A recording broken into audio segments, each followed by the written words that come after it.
Pernahkah Anda membayangkan seperti apa kehidupan Anda ketika berusia 64 tahun? Apakah akan dipenuhi tawa cucu-cucu dan anak-anak yang peduli atau justru sepi?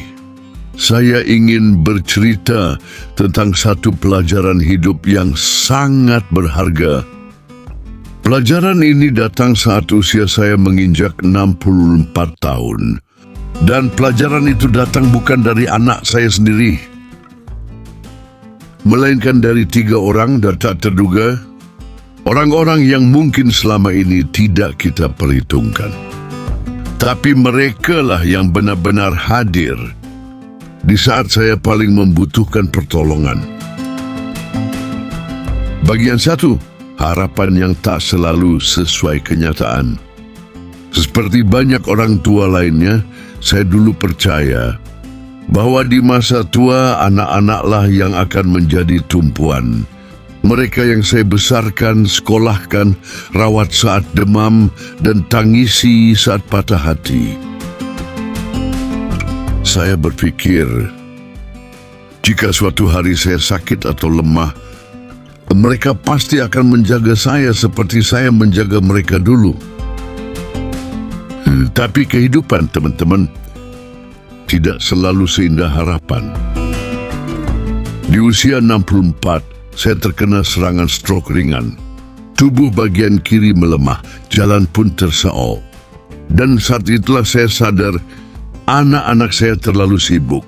Mereka punya keluarga sendiri, pekerjaan yang menumpuk, masalah rumah tangga yang mereka tak pernah cerita.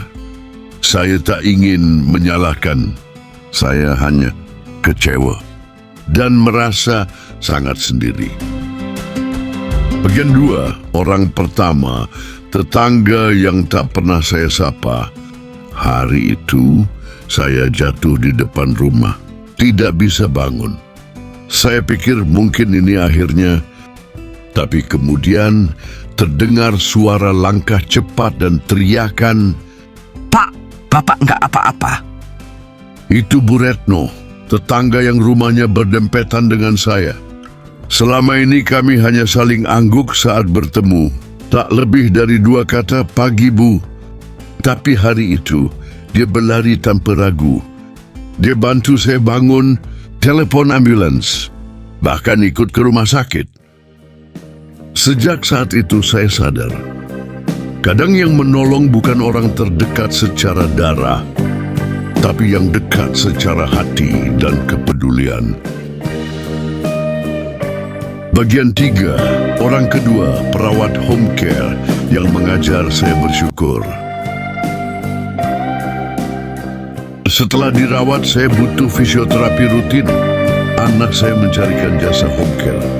Dan datanglah Mbak Rina, perawat usia 30-an, sederhana, lembut, dan sabar. Setiap hari dia datang dengan senyum, membersihkan luka saya, membantu saya latihan berjalan.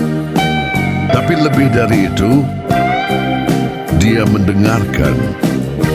Saat saya mulai bercerita tentang rasa kecewa pada anak-anak, Mbak Rina hanya tersenyum dan berkata, "Pak, saya merawat banyak orang tua. Banyak juga yang lebih parah, tapi mereka tetap bahagia karena fokus pada yang mereka punya, bukan yang tidak." Kata-katanya sederhana, tapi perlahan saya mengerti. Saya masih hidup, masih bisa berjalan meski pelan, masih bisa menikmati langit pagi dan bau kopi. Dan saya mulai bersyukur. Bagian 4, orang ketiga, diri saya sendiri. Mungkin terdengar aneh, tapi orang ketiga yang paling menolong saya adalah diri saya sendiri.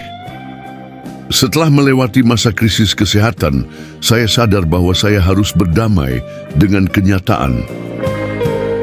Saya mulai membaca buku, belajar meditasi ringan, menulis jurnal harian. Saya bahkan mencoba senam ringan di taman. Saya berhenti menunggu perhatian dari anak-anak bukan karena saya marah, tapi karena saya ingin mereka hidup dengan tenang. Dan saya pun mulai belajar hidup dengan damai dalam kesendirian, tidak kesepian karena saya belajar mencintai diri sendiri. Bagian 5, 3 pelajaran hidup yang membebaskan. Dari ketiga orang ini, saya belajar 3 hal besar dalam hidup. 1. Kebaikan bisa datang dari mana saja, bahkan dari mereka yang tidak pernah Anda sangka. Jangan remehkan tetangga, teman arisan, atau tukang sayur yang ramah. Mereka bisa jadi penyelamat di saat darurat. 2. Kehidupan bukan soal siapa yang harusnya membantu, tapi siapa yang tulus hadir. Anak bisa mencintai tapi tetap tak mampu hadir, dan itu bukan salah mereka. Belajarlah menerima dengan hati yang lapang. 3. Yang paling bisa Anda andalkan adalah diri sendiri. Tubuh ini, pikiran ini, jiwa ini, bila dirawat dengan baik, akan menjadi sahabat terbaik di masa tua.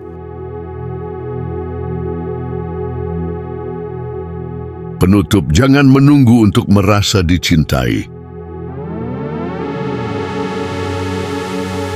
Sahabat lansia, usia lanjut bukan akhir dari segalanya. Kadang justru di masa inilah kita benar-benar belajar siapa diri kita, apa arti bahagia, dan siapa yang benar-benar peduli. Jangan menunggu anak untuk datang baru merasa dicintai.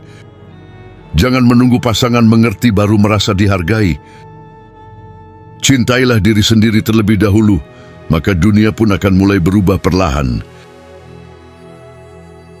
Saya di usia 64 tidak lagi menyesali anak-anak saya. Saya justru bersyukur karena lewat mereka saya belajar bahwa hidup ini luas dan cinta datangnya bisa dari mana saja. Semoga cerita ini menjadi pelajaran bagi kita semua. Karena hidup tidak selalu seperti yang kita rencanakan, tapi bisa jadi jauh lebih indah dari yang kita bayangkan. Jika Anda merasa cerita ini bermanfaat, silakan klik tombol like, bagikan ke sahabat lansia lainnya, dan subscribe channel Sahabat Lansia untuk kisah-kisah penuh makna lainnya.